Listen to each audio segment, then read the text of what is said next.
আসসালামু আলাইকুম প্রিয় শিক্ষার্থীরা, আশা করি সবাই ভালো আছো। আহ, আজকে আমরা রেওয়ামিল সম্পর্কে আলোচনা করার কথা ছিল। ইনশাল্লাহ আজকের এই ক্লাসে, অর্থাৎ 40 মিনিটের এই ক্লাসে আমি রেওয়ামিল সম্পর্কে যতটুকু সম্ভব তোমাদের সাথে শেয়ার করার চেষ্টা করব। তোমরা কেউ একজন আমাকে রেসপন্স করে বলো যে স্ক্রিনটা দেখা যাচ্ছে। জি স্যার। Okay, thank you. তো রেওয়ামিলের বেসিক সম্পর্কে আমি আলোচনা করব এবং রেওয়ামিলে না মিললে সেক্ষেত্রে কি করা দরকার হবে, এবং আহ রেওয়া মিলে কখন আমরা অনিশ্চিত হিসাব আনবো, এবং রেওয়া মিলের আহ ক্ষেত্রে কোন কোন ভুল ধরা পড়ে না, এবং রেওয়া মিলের আইটেমের কি কি সমার্থক নাম থাকতে পারে। এই টোটাল বিষয় সম্পর্কে ইনশাআল্লাহ আজকের এই অল্প সময় আলোচনা করার চেষ্টা করব। তো তোমরা এখানে স্ক্রিনে দেখতে পাচ্ছ একটা মানুষের দুইটা হাত, অর্থাৎ এই পাশে একটা হাত, এই পাশে একটা হাত। এখন ওই দুই হাত যদি সমান করে, তাহলে দেখবা তার দুটো হাত সমান হয়ে যাবে। এক্স্যাক্টলি সেম ট্রায়াল ব্যালেন্স বা রেওয়া মিলের কাজ হলো হিসাব সমীকরণের যে দুইটা পাশ আছে, একটা হলো এ আর অন্যদিকে হলো এল প্লাস ওই। অর্থাৎ আমরা যদি বলি সম্পদ, এবং অন্যদিকে হলো দায় ও মালিকানা সত্ত্ব। তো এই দুইটা পাশ সমান হয়েছে কিনা, এই দুইটা পাশের গাণিতিক শুদ্ধতা যাচাই করে এই রেওয়া মিল। তো রেওয়া মিল বা ট্রায়াল ব্যালেন্স, যেটা হিসাব চক্রের একটি গুরুত্বপূর্ণ ধাপ। আমাদের হিসাব চক্র শুরু হয়েছিল লেনদেন শনাক্তকরণ থেকে, অর্থাৎ ঘটনা থেকে লেনদেন শনাক্তকরণ। দেন আমরা কি করছি, দেন আমরা জাবেদা করছি, জাবেদা আমাদের লেনদেনগুলো কি করছে, লিপিবদ্ধ করছে। এরপর আমরা গিয়েছিলাম খতিয়ানে, খতিয়ানের কাজ হলো কি, লেনদেনগুলোকে শ্রেণী বিন্যাস করা। আর এখন আমরা আছি রেওয়া মিলে, রেওয়া মিলের কাজ হলো সংক্ষিপ্ত করা, লেনদেনের থেকে আমাদের একটা জের নিয়ে সংক্ষিপ্ত করে, এবং রেওয়া মিলের দুই পাশ অবশ্যই মিলে যাবে, অর্থাৎ বাটখারার মতো। তো রেওয়া মিলের একটা পাশকে আমরা বলি ডেবিট পাশ, এবং একটা পাশ হলো ক্রেডিট পাশ। এবং রেওয়া মিলের মূল কাজ হলো হিসাব সমীকরণ, অর্থাৎ A equals to L plus ওই, asset equals to liabilities and owners equity, এই দুইটাকে ম্যাচ করছে।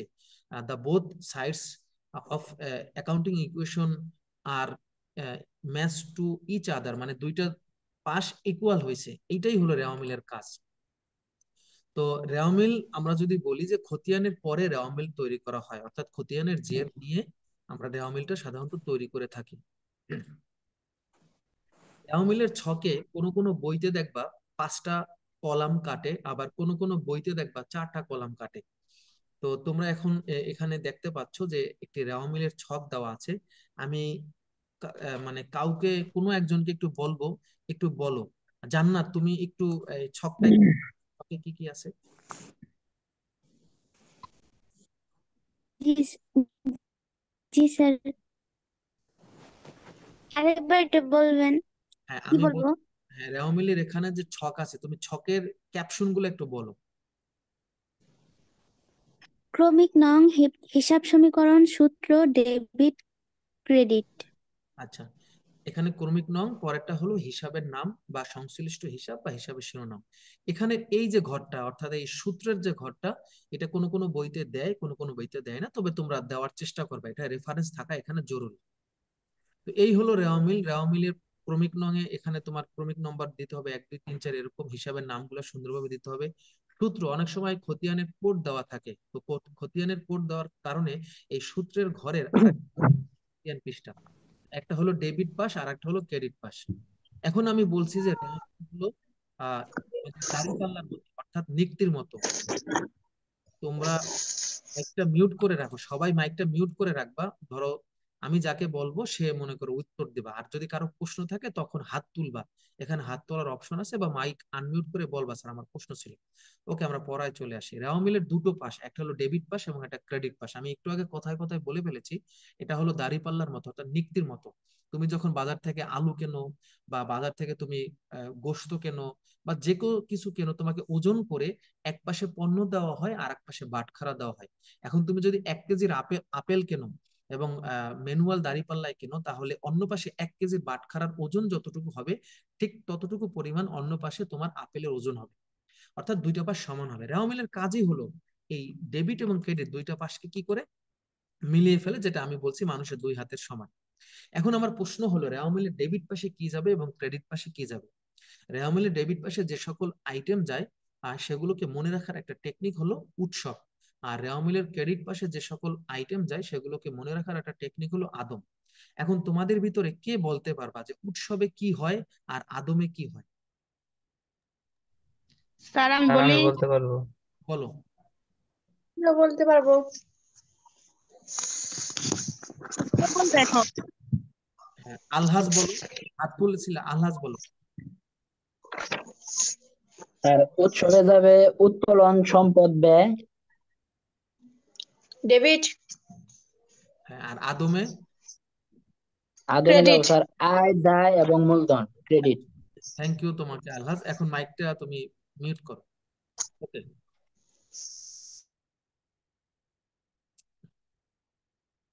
তুমি বোধহয় ভিডিও চালু করে রাখছো নাকি? আচ্ছা, ঠিক আছে।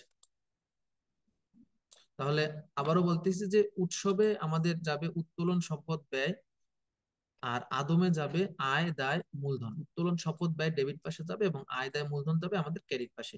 তো এটা একেবারে কমন নিয়ম, তোমরা জানো, জাবেদা থেকে শিখে আসছো। আমি আসলে মানে বেসিক জিনিস আলোচনা করবো না, একটু ডিপ আলোচনা করবো। সব ভালো জিনিস ডেবিট, উত্তোলন, সম্পদ ব্যয় তোমরা বলে ফেলছো। উত্তোলন, সম্পদ ব্যয় সবসময় ডেবিট জের হয়। আদম হলো আয়, দায়, মূলধন, এগুলো সবসময় ক্রেডিট হয়, ক্রেডিট জের প্রকাশ করে। এগুলো আমরা আলোচনা না করি, এগুলো আমরা অলরেডি জানি। এখন এখানে যে তোমরা ছকটা দেখতে পাচ্ছ, এইটা হলো আমাদের বোঝার বিষয়। এখানে দেখো অনেকগুলো আইটেম আছে এবং কোনটা সম্পদ, কোনটা ব্যয়, কোনটা আয়, এটা তোমাদের চিনতে হবে। এবং তোমরা অলরেডি জানো যে হিসাবের যতগুলো খাত আছে, মানে হিসাব বিজ্ঞানে যতগুলো হিসাব খাত আছে, এগুলো কয়টা শ্রেণীতে ভাগ করা যায় তোমরা কি বলতে পারো কেউ? কে বলতে পারবা? মাইক আনমিউট করে বলতে পারো, পৃথিবীতে যতগুলো হিসাব আছে এগুলোকে কয়টা ভাগে ভাগ করা যায়? মাসুদ, ভিডিও চালু। স্যার দুইটা। মাসুদ, তুমি ভিডিওটা বন্ধ করো। স্যার 5টি। হ্যাঁ, 5টি। মাসুদ, তুমি ভিডিও অন করো না, কারণ এখানে ভিডিও অন করার প্রয়োজন নাই। মাসুদ, তুমি খুব সম্ভবত ভিডিও অন করে গেছো, এই জন্য ওবায়দুল কাদের বলে যে মাসুদ ভালো হয়ে যাও মাসুদ। আচ্ছা, মাসুদ বোধহয় এখনো ভালো হয় না। মাসুদ মনে হয় আমার কথা বুঝতে পারতেছে না। আমি ভিডিওটা অন করে অফ করে দিলাম। আচ্ছা, ঠিক আছে। আহ, আবার বলো তো, পৃথিবীর সব হিসাব কয় ভাগে ভাগ করা হয়? স্যার 5 ভাগে। 5 ভাগে। 5টি ভাগ। 5 ভাগে। তোমরা কি এই 5টা ভাগ বলতে পারবা? জি স্যার। বলো, পায়েল বলো। সম্পদ, আয়, ব্যয়, দায়, মালিকানা সত্ত্ব। আচ্ছা, একটু সুন্দরভাবে আমি একটা টেকনিক শিখাইছিলাম, কে বলতে পারবা সেই টেকনিকটা? একটা ছন্দ। আয় বেড়া স্বামী। হ্যাঁ, আয় বেড়া। আয় বেড়া। হ্যাঁ, আয় বেড়া স্বামী, অনেকেই বলছে। আয় বেড়া স্বামীতে কি হয়? আয় ব্যয় উত্তোলন সম্পদ মালিকানা সত্ত্ব। মিলানো হয় নাই। কে বলতে পারবা আয় বেড়া স্বামীতে কি হয়? স্যার আয় হয়, তারপরে একটা হয় ব্যয়, তারপর একটা দায়, তারপর একটা সম্পদ, তারপর একটা মালিকানা সত্ত্ব। এখন দেখো এখানে তোমাদের অনেকগুলো আইটেম আছে। এই আইটেমের ভিতরে যেইটা যেটা তোমাদের আসলে প্রবলেম হয় বা যেখানে যেখানে তোমরা প্রবলেমে পড়ো, সেই আইটেমগুলো আমি একটু হাইলাইট করে দিই, তাহলে তোমাদের বুঝতে সুবিধা হবে। এখানে অনেকগুলো আইটেম কিন্তু তোমরা বুঝো, যেমন কলকবজা কি, এটা খুব সহজে জিজ্ঞেস করলে তোমরা উত্তর দিতে পারবা যে স্যার এটা সম্পদ। বাট প্রবলেমটা হয় এখানে যে ক্রয় ফেরত। ক্রয় ফেরত এটা কিন্তু ব্যয় হ্রাস করে। ক্রয় যদি ডেবিট হয়, ক্রয় ফেরত ক্রেডিট হবে। এরপর দেখো ক্রয় বার্তা, মানে যেই আইটেম গুলো হঠাৎ করে বলার কারণে তুমি বুঝতে পারো না, সেই আইটেম গুলো এখানে দেওয়া আছে। তো এগুলো একেবারে বেসিক লেভেল, আমি বিশ্বাস করি যে এগুলো তোমরা পারো, এগুলো বোঝানোর কিছু নাই। তাই আসলে এখানে মানে এগুলো আমি বোঝাতে চাই না, কারণ এগুলো তোমরা অলরেডি করছো। আমি একটু ডিপে যাই, একটু ডিপে যাই। স্যার আমার একটা প্রশ্ন ছিল। বলো, প্রশ্ন করো, সমস্যা নাই। স্যার ওই যে ওই দিন রেওয়া মিল করতেছিলাম, পরে আসছিল যে শামীমের চলতি হিসাব, এটা কোন সাইডে যাবে? ডেবিট নাকি ক্রেডিট? তোমাকে ডেবিট ক্রেডিট বোঝার আগে বুঝতে হবে যে শামীমের চলতি হিসাব এই বিষয়টা কি। তো শামীমের চলতি হিসাব এই বিষয়টা হলো শামীম মালিক, আর মালিকের চলতি হিসাব বলতে বোঝাচ্ছে ব্যবসায়ের উত্তোলন। অর্থাৎ যদি তোমাকে আয়কর নামে থাকে, অথবা যদি থাকে আহ উম, মালিকের জীবন বীমা প্রিমিয়াম, অথবা যদি বলে মালিকের চলতি হিসাব, মালিকের কোনো খরচ যদি থাকে, সেটাকে আমরা বলবো উত্তোলন। এখানে শামীম অবশ্যই ওই ব্যবসায়ের মালিক, তুমি দেখবা উদ্দীপকটা যদি পড়ো দেখবা ব্যবসায়ের মালিকের নাম খুব সম্ভবত শামীম। এই কারণে ব্যবসায়ের জি স্যার। মালিকের কোনো খরচ বা ব্যবসায়ের মালিকের কোনো তোমার হিসাব যদি থাকে সেটাকে আমরা উত্তোলনের ঘরে নেই। তো এটা উত্তোলন মানে উৎসব, উৎসব মানে ডেবিট পাশে যাবে, সেটা বুঝতেই পারছো। আচ্ছা এখন আমরা আরেকটু ডিপে যাই। হুম। আচ্ছা তোমরা কি আমার এটা দেখতে পাচ্ছ, স্ক্রিনটা দেখতে পাচ্ছ মজুদ পণ্য লেখা? ওকে। আচ্ছা আমরা কিন্তু রেওয়া মিলের বেসিক অনেক কিছু তোমরা পারো, আমি একটু ডিপ বিষয়ে যাচ্ছি যেহেতু আমাদের সময় হলো 40 মিনিট। 40 মিনিটের ভিতরে আমি রেওয়া মিলের যতটুকু সম্ভব করানোর চেষ্টা করবো, কারণ আমাদের আরো ক্লাস আছে, যেমন ব্যাংক সমন্বয় করতে হবে। তো মাইকটা তোমরা মিউট রাখবে, মানে যার প্রয়োজন হবে তখন সে বলবা। ওকে। আচ্ছা খেয়াল করো, এই মজুদ পণ্য নিয়ে কথা আছে, কারণ মজুদ পণ্য দুই ধরনের হতে পারে। একটা হতে পারে প্রারম্ভিক মজুদ পণ্য, আর একটা হতে পারে সমাপনী মজুদ পণ্য। তো দেখো আমি অলরেডি তোমাদেরকে স্ক্রিনে চলে আসছে, দেখো একটা হলো প্রারম্ভিক মজুদ পণ্য আর একটা হলো সমাপনী মজুদ পণ্য। এখন নর্মালি আমি যদি বলি যে এই দুইটা মজুদ পণ্যের ভিতরে নর্মালি কোনটা রেওয়া মিলে আসে না, মাইক আনমিউট করে বলতে পারো যে কোনো একজন। তো সমাপনী মজুদ পণ্য। রাইট, মেহেদের উত্তর সঠিক। নর্মালি সমাপনী মজুদ পণ্য রেওয়া মিলে আসে না। এখন আমার আরেকটি প্রশ্ন তোমাদের কাছে থাকবে। তোমরা অলরেডি উত্তর দিছো, মেহেদি উত্তর দিছে যে স্যার সমাপনী মজুদ পণ্য রেওয়া মিলে আসে না, রাইট। এখন আমার প্রশ্ন হলো তুমি কিভাবে বুঝবা যে কোনটা প্রারম্ভিক মজুদ পণ্য কোনটা সমাপনী মজুদ পণ্য? অর্থাৎ আমার প্রশ্নটা আমি এভাবে করতে চাচ্ছি যে তোমাকে উদ্দীপকে মজুদ পণ্য দেওয়া আছে,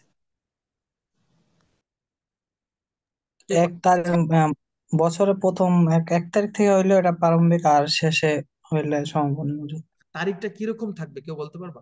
মানে 1/1/2019 এরকম, আর যদি মানে 31/12/2000 এরকম থাকে আর কি। রাইট, তোমার উত্তর সঠিক। বছরের শুরুতে অর্থাৎ 1/1 যদি থাকে সেটা হলো প্রারম্ভিক মজুদ পণ্য, আর বছরের শেষে যেটা থাকবে সেটা হবে যেরকম 31/12/2020 এরকম। আশা করি তোমরা স্ক্রিনটা দেখতে পাচ্ছ। এখন এখানে একটা প্যাচ আছে, যে প্যাচটা আমি তোমাদেরকে হয়তো আগে শিখাইছি, এখন আবার রিভিশন ক্লাসে বোঝাচ্ছি। এই হিসাবটা আমাদের সব উলট পালট হয়ে যাবে। অর্থাৎ মেহেদি যে উত্তরটা দিছে sir, normally ending inventory has no right to come in trial balance, অর্থাৎ সমাপনী মজুদ পণ্য রেওয়া মিলে আসার কোনো সুযোগ নাই। বাট অঙ্কে যদি তোমাকে কস্ট অফ গুডস সোল্ড বা তোমাকে যদি ইন্টিগ্রেটেড পারচেজ দেওয়া থাকে, অর্থাৎ সমন্বিত ক্রয় দেওয়া থাকে, তখন তোমার এই হিসাবটা পুরো উল্টে যাবে। অর্থাৎ উদ্দীপকে যদি সমন্বিত ক্রয় থাকে সেক্ষেত্রে কিন্তু রেওয়া মিলে সমাপনী মজুদ পণ্য চলে আসবে। আমি আবারও বলতেছি, রেওয়া মিল কিন্তু সহজ রেওয়া মিল কখনোই বোর্ডে তোমাকে দিবে না। রেওয়া মিল যেটা দেওয়া হবে সেটা একটু কঠিন, সেক্ষেত্রে এই সমন্বিত ক্রয়টা থাকবে। এবং সমন্বিত ক্রয় নির্ণয় করো, এটা আবার 2 মার্কে ক প্রশ্নে থাকতে পারে। তাহলে আমরা এখান থেকে কি জানলাম যে নর্মালি রেওয়া মিলে সমাপনী মজুদ পণ্য আসে না, তবে উদ্দীপকে যদি সমন্বিত ক্রয় থাকে তাহলে রেওয়া মিলে সমাপনী মজুদ পণ্য আসবে। এখন আমি হয়তো পড়াবো, তারপর আমি অগ্রিম একটা প্রশ্ন করি, তোমাদের ভিতরে কেউ বলতে পারবা সমন্বিত ক্রয় বের করার সূত্রটা কি? স্যার প্রারম্ভিক মজুদ পণ্য এর পানি পাস। জান্নাত বলো। আচ্ছা জান্নাত বলো, পানি পাস আছে ওটা পরে বলবো, জান্নাত বলো। স্যার সমাপনী মজুদ পণ্য ইজ ইকুয়াল টু ইয়া যে কি জানি বললো এটা যে, স্যার বলতেছি এক মিনিট। সমন্বিত ক্রয় ইজ ইকুয়াল টু সমাপনী মজুদ পণ্য মাইনাস প্রারম্ভিক মজুদ পণ্য মাইনাস ক্রয়। আচ্ছা ওরটা কি সঠিক হয়েছে? হয় নাই। আচ্ছা জুথি তুমি বলো, সমন্বিত ক্রয় বের করার সূত্রটা কি? প্রারম্ভিক মজুদ পণ্য প্লাস নিট ক্রয় প্লাস প্রত্যক্ষ খরচ মাইনাস সমাপনী মজুদ পণ্য। আহ তুমি বলছো ঠিক আছে, কিন্তু একটু একটু বেশি বলছো। আচ্ছা সমন্বিত ক্রয়ের সূত্র কি? আমি একটা টেকনিক শিখেছিলাম, একটা ছন্দ শিখেছিলাম, সেটা কে বলতে পারবে? সাদিক বলো, হাত তুলে রাখছো। স্যার ছন্দটা মনে নাই, কিন্তু সূত্র হবে প্রারম্ভিক মজুদ পণ্য প্লাস ক্রয় মাইনাস সমাপনী মজুদ পণ্য। ছন্দটা কে পারবা? তোমরা তো এই ছন্দ মনে না থাকলে কিন্তু এই জান্নাত যেরকম ভুল করলো পারে হয়তো, কিন্তু কনফিডেন্সের অভাবে হয়তো একটু ভুল হয়েছে। একটা ছন্দ আছে, 3 অক্ষরের একটা শব্দ আছে, স্যার কে? পানি পাস। হয় নাই, হয় নাই, হয় নাই, কে বলতে পারবা?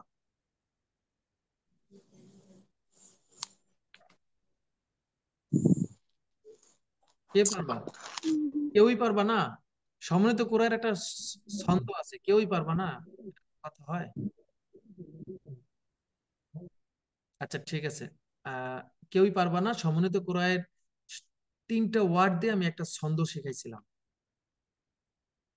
এখানে এমন কোন স্টুডেন্ট না এটা পারবা? আচ্ছা ঠিক আছে, এই যে দেখো, সমন্বিত ক্রয় বের করার সূত্র হলো পাকসো। মনে পড়ছে? কার কার মনে পড়ছে? সমন্বিত জি স্যার, মনে পড়ছে। স্যার মনে পড়ছে।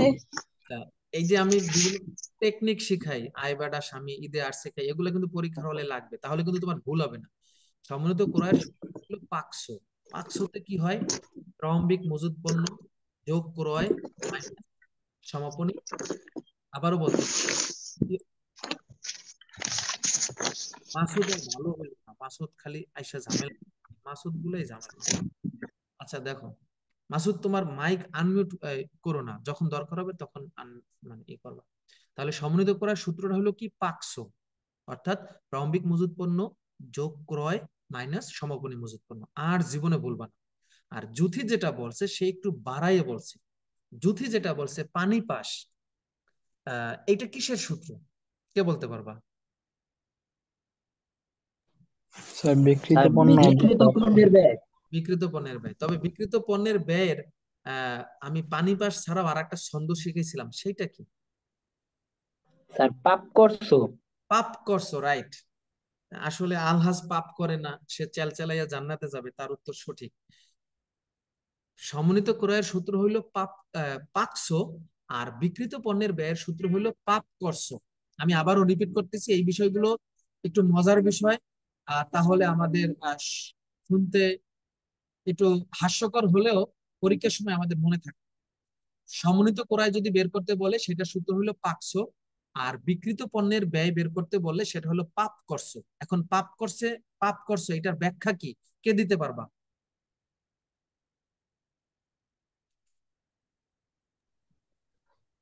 স্যার প্রারম্ভিক মজুদ পণ্য প্লাস প্রত্যক্ষ খরচ প্লাস ক্রয় মাইনাস সমাপনী মজুদ পণ্য। রাইট। পাপ করছোর ব্যাখ্যা হলো প্রারম্ভিক মজুদ পণ্য যোগ প্রত্যক্ষ খরচ যোগ ক্রয় মাইনাস সমাপনী মজুদ পণ্য। এটা হলো যদি তোমাকে বিক্রিত পণ্যের ব্যয় বের করতে বলে, যেটা তোমরা পানি পাস হিসাবে শিখছো, আমি শিখেছিলাম আর্থিক অবস্থার বিবরণী করার সময়, অথবা পাপ করছো দিয়েও করা যায়। আর তোমাকে যখন বলবে সমন্বিত ক্রয় বের করো, তখন হবে তোমার পাকসো, প্রারম্ভিক মজুদ পণ্য যোগ ক্রয় মানে সমাপনী মজুদ। এটা কেন আমি একটু পেঁচাইলাম, কারণ এখানে অবশ্যই বোর্ডে এটা আসবেই, আমি গ্যারান্টি দিয়ে দিলাম, কারণ সমন্বিত ক্রয়ের অঙ্ক প্রায় প্রায় ঘুরে আসে। খাগড়াছড়ি থেকে আগত ইফাত, তুমি মাইকটা মিউট করো। ওকে, এখন আসো, সমন্বিত ক্রয় যদি অঙ্কে থাকে, অর্থাৎ সমর সাথে সম আসবে, সমর সাথে সম আসবে। যেমন আমরা আমাদের দেশে দেখবা নারীবাদী অনেকে আছে, তারা বলে সমান অধিকার চাই, আমি তাদেরকে সম্মান করি। এই সমান অধিকার মানে কি? অর্থাৎ পুরুষের সমান তারা হবে। তো ঠিকই রেওয়া মিলে সমন্বিত ক্রয় এই দাবিটা নিয়ে আসে যে সমান অধিকার দিতে হবে, অর্থাৎ আমি একা কোথাও যাব না। সমন্বিত ক্রয় একা কোথাও যেতে পারে না। ধরো সে একটা বেডি মানুষ, সে একা কোথাও যাইতে পারে না বা ভয় করে, সেক্ষেত্রে সে তার সাথে আরেকজন বেডি মানুষ নিয়ে যাবে, অর্থাৎ সম তার সমকে নিয়ে যাবে। বিষয়টা হলো সমন্বিত ক্রয় সমাপনী মজুদ পণ্য ছাড়া কোথাও যায় না, সে যেখানেই যাবে সমাপনী মজুদ পণ্যকে নিয়ে যাবে। তাহলে সমাপনী মজুদ পণ্যের প্রথমে যে এরকম সম আছে, সমন্বিত ক্রয়েরও প্রথমে কি আছে? সম আছে। তো এখন আমরা দেখি সমন্বিত ক্রয়ের মূল সূত্রটা তোমাদের সামনে চলে আসে, তোমরা বুঝতে পারছো। আর এই সমন্বিত ক্রয়ের সাথে সমাপনী মজুদ পণ্য এক গ্রুপে, অন্যদিকে প্রারম্ভিক মজুদ পণ্য আর ক্রয় হলো এক গ্রুপের। এখন আমরা এটাকে ব্রাজিল আর্জেন্টিনায় ফালাই দেই। আচ্ছা, এখানে ব্রাজিলের কে কে আছো একটু দেখি তো, বলো তো কারা কারা ব্রাজিলের ফ্যান? স্যার আমি ব্রাজিল, আমি ব্রাজিলের আচ্ছা ঠিক আছে, আমিও একজন ব্রাজিলের পাগলা ভক্ত, শিরায় শিরায় রক্ত, আমরা ব্রাজিলের ভক্ত। আচ্ছা ঠিক আছে, স্যার আমি আর্জেন্টিনা। আচ্ছা ঠিক আছে, সমস্যা নাই, তোমাকেও স্যার আমিও আর্জেন্টিনা স্যার। তোমাদের সবাইকে শুভেচ্ছা জানাই। কারণ ভালো কম্পিটিশন মানে হওয়ার জন্য এই দুই একটা দল লাগে, না হলে আসলে তো কম্পিটিশন ভালো হয় না। এজন্য তোমরা থাকাতে আসলে হাড্ডাহাড্ডি লড়াই হয়। আচ্ছা, আমরা অন্যদিকে না যাই, এখন আমরা ব্রাজিল আর্জেন্টিনায় চলে যাই, অর্থাৎ সমন্বিত ক্রয় প্লাস সমাপনী মজুদ পণ্য আবার মাসুদ ভিডিও অন করছো, মাসুদ আর ভালো হইলো না। ওবায়দুল কাদের আমাদের মন্ত্রী এত করে বললো, তারপরও তুমি ভালো হইলে না। তুমি এই ভিডিও অন করো না মাসুদ।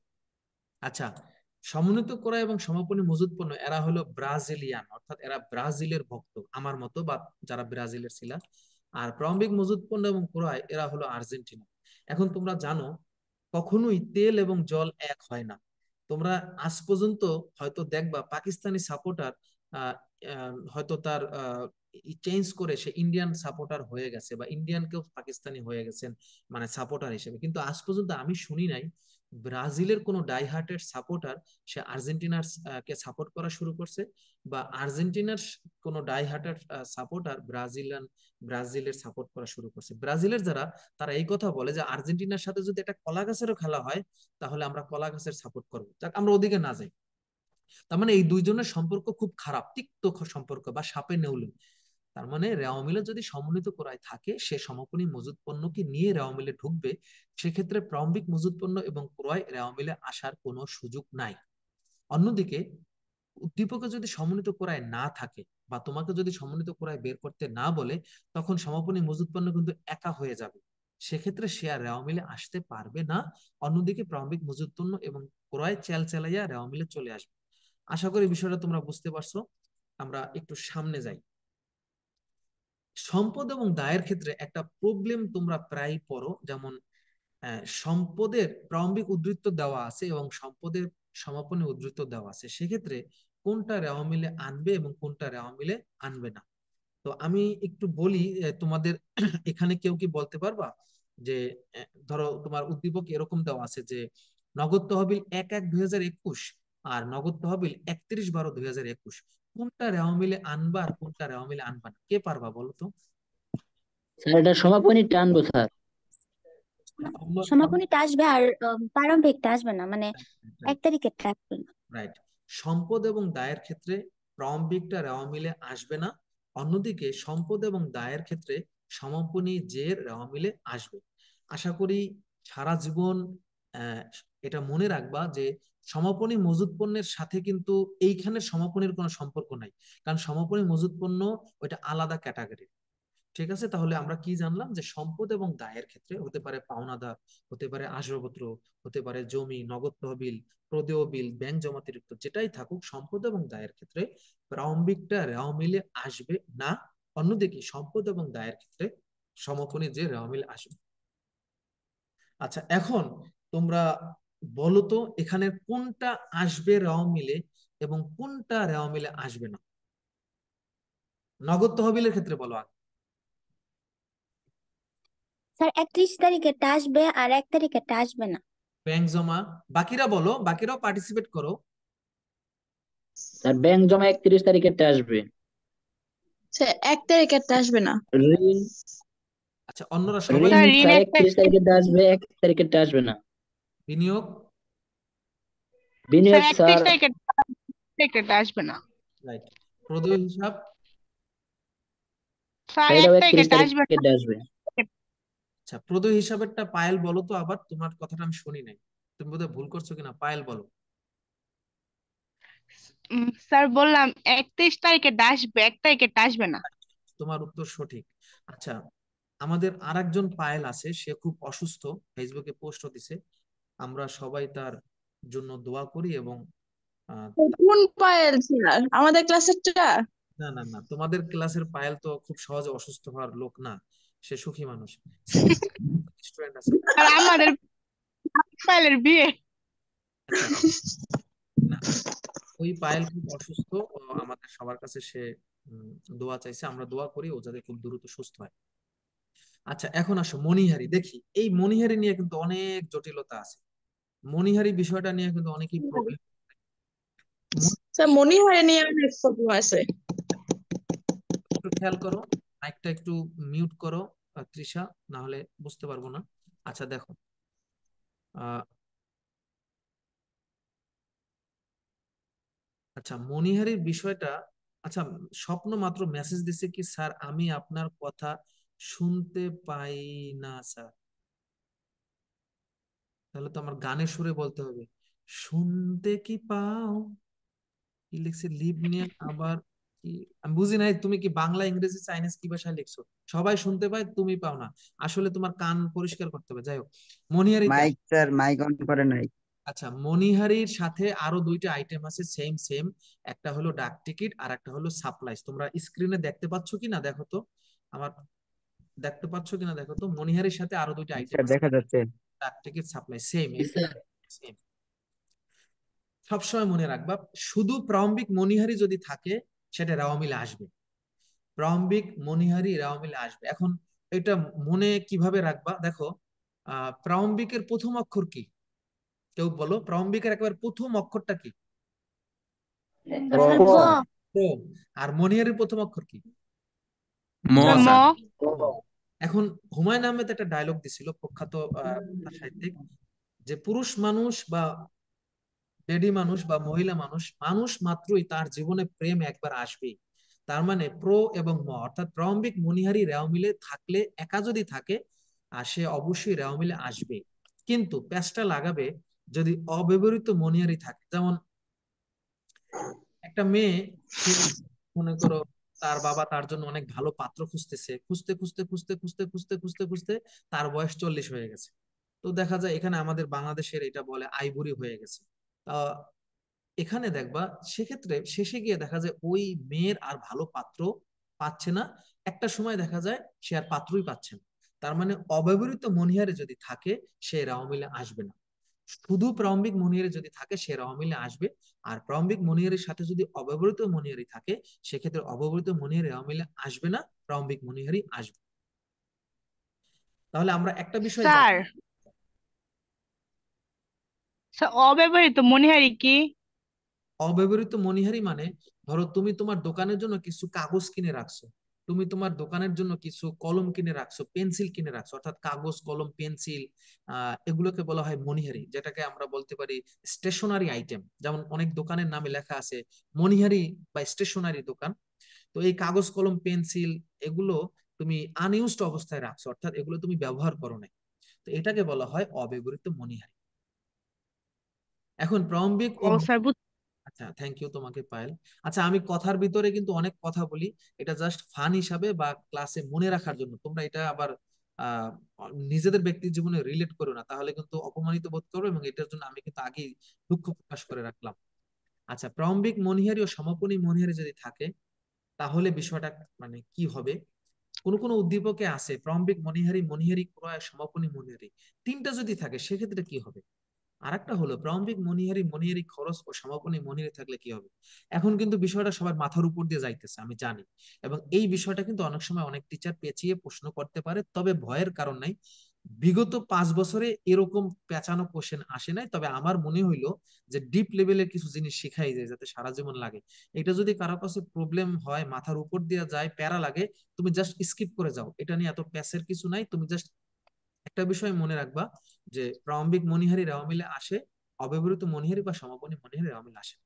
এখন আসো আমরা একটু এসে সম্ভাব্য দায় এবং সম্ভাব্য। আচ্ছা, স্যার মনিহারি কি? বুঝি নাই তোমার মনিহারি কি? অভিকর অভিকর কি স্যার? অভিকর হলো কর হলো ট্যাক্স। এখন ট্যাক্স অনেক রকম হতে পারে। ইনকাম ট্যাক্স মানে আয়কর। আর যদি তোমাকে বলা হয় এক্সাইজ ডিউটি, একটা আছে এক্সাইজ ডিউটি মানে অভিকর। এটা তোমার অনেক সময় বিদেশ থেকে আমরা পণ্য আনার ক্ষেত্রে উপর হতে পারে, বা নির্দিষ্ট পরিমাণ একটা সম্পদ ব্যবহারের কারণে হতে পারে। মানে অভিকর বিষয়টা হলো ট্যাক্সের মতো অনেকটা, এবং অভিকর এক ধরনের ব্যয়। তবে আমি তোমাদেরকে বলবো, তোমরা অভিকর সম্বন্ধে যদি আরো ডিটেলস জানতে চাও তাহলে এনবিআর এর ওয়েবসাইটে গেলে ওরা আরো ডিটেলস তোমাকে বলবে, বা গুগল ট্রান্সলেট করতে পারো। নর্মালি আয়কর উত্তোলন আর অভিকর ব্যয়, ব্যয়টা সবসময় ডেবিট পাশে যাবে। এটা এক ধরনের ট্যাক্স, এটা অনেক সময় বলা হয় এক্সাইজ ডিউটি বলা হয়। মানে এটা আরো একটা নাম আছে, আমার এই মুহূর্তে মনে পড়তেছে না, তবে এটা এক ধরনের ব্যয়। আচ্ছা, এখন বলো সম্ভাব্য দায় বা সম্ভাব্য সম্পদ, এটা কি ডেবিট পাশে যাবে না ক্রেডিট পাশে যাবে? স্যার সম্ভাব্য কোনো কিছু আসবে না। আচ্ছা, বাকিরা বলো ডেবিট পাশে যাবে না ক্রেডিট পাশে যাবে?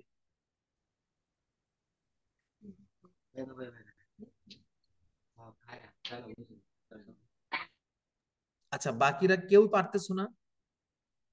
না স্যার। স্যার আসবে না, এটা কোনো রেওয়া মিলে আসবে না স্যার।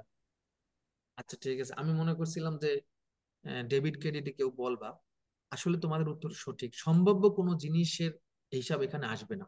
অর্থাৎ তুমি একজনকে কথা দিলা যে ঠিক আছে আমি আসতে পারি, আসতে নাও পারি, যেমন সিরিয়াসলি তুমি কিছু বললা না, তো সিরিয়াসলি কিছু না বললে সেই জিনিসটা কিন্তু আমরা ধরি না। ঠিক একইভাবে ব্যবসায়ের একটা জমি নিয়ে মামলা চলতেছে, এই মামলার রায় ব্যবসায়ের পক্ষে আসতে পারে, এমনকি মামলার রায় ব্যবসায়ের বিপক্ষে আসতে পারে। অর্থাৎ সম্ভাব্য কোনো দায়, সম্ভাব্য কোনো সম্পদ আমিলে আসবে না। আচ্ছা এখন বলো, এখানে আমি লিখছি প্রতি সম্পদ, বলতে পারবা প্রতি সম্পদ কোনগুলা? কে কে পারবা? প্রতি সম্পদে আর একটা নাম আছে, বিপরীত সম্পদ। প্রতি সম্পদ বা বিপরীত সম্পদ বলতে পারবা? প্রতি সম্পদ বা বিপরীত সম্পদ বলতে কি কি বোঝায়?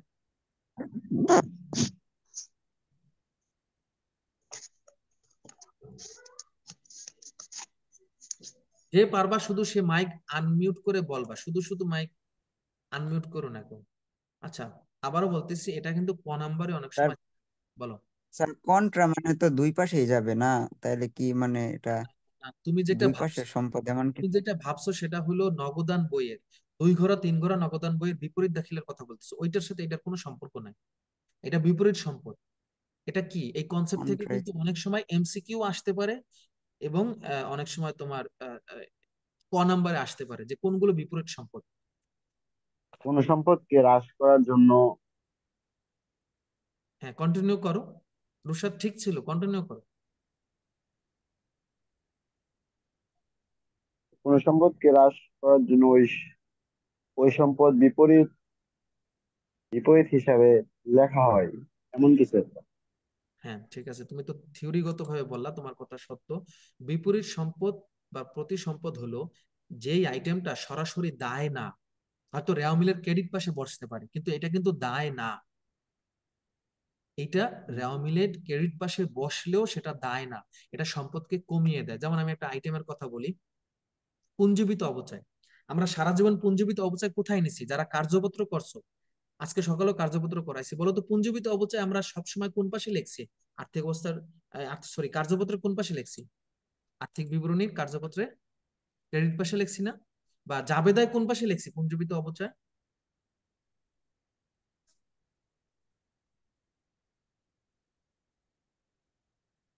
আচ্ছা তোমরা কি আমার কথা শুনতে পাচ্ছ? তাহলে একটু উত্তর স্যার দাও। অবচয় এটি ব্যয় না স্যার। আমি কিন্তু অবচয়ের কথা বলি না, আমি বলছি পুঞ্জীবিত অবচয়। ক্রেডিট পাশে। ক্রেডিট পাশে যারা কার্যপত্র পারো, ফার্স্ট ইয়ারে তোমরা সবাই পারো না, কারণ তোমাদের কার্যপত্র করানো হয়নি। কার্যপত্র তো আমাদের করার নাই, এই জন্যই তো বলতেছিলেন ঠিক নতুন আছে, না। ঠিক আছে, তোমাদের বলার দরকার নাই। বাকিরা একটু বলো তো, পুঞ্জীবিত অবচয় বা অবচয় সঞ্চিতি এটা জাবেদার কোন পাশে যায় বা কার্যপত্র আমরা কোন পাশে নেই? ক্রেডিট পাশে। ক্রেডিট পাশে নেই। এখন অনেকে বলে পুঞ্জীবিত অবচয় দায়, এই কারণে ক্রেডিট পাশে নেই। আসলে পুঞ্জীবিত অবচয় কিন্তু দায় না। পুঞ্জীবিত অবচয় হলো সম্পদের মূল্যকে একটু একটু করে কমায়। অর্থাৎ প্রতি বছর যে সম্পদের মূল্য কমতে থাকে, সেগুলোকে যদি আমরা একত্রে জড়ো করি, তখন এটা হয়ে যাবে অবচয় সঞ্চিতি বা পুঞ্জীবিত অবচয়, যেটা সম্পদের মূল্যকে হ্রাস করে। তো এটা ক্রেডিট পাশে যাবে। তো তোমাদের অনেক শিক্ষক শিখায় বা আমরাও শিখে আসছি যে পৃথিবীর সকল সঞ্চিতি ক্রেডিট, পাওনা বাট্টা সঞ্চিতি ডেবিট হয়। এটা কিন্তু অনেকে এভাবে শিখছো, পৃথিবীর সকল সঞ্চিতি ক্রেডিট, পাওনা বাট্টা সঞ্চিতি ডেবিট হয়। কিন্তু আজকে অরিজিনাল জিনিসটা শিখে নাও যে পুঞ্জীবিত অবচয় বা অবচয় সঞ্চিতি এটা দায় পাশে বসে মানে এটা দায়, বিষয়টা এমন না। অর্থাৎ এটা ক্রেডিট পাশে বসে মানে এটা দায় না, এটা সম্পত্তিকে কমিয়ে দেয়। এটা হলো কন্ট্রা অ্যাসেট বা বিপরীত সম্পদ। এরকম আরো একটা আইটেম আছে, তোমরা দেখতে পাচ্ছ এরকম আরো একটা আইটেম আছে।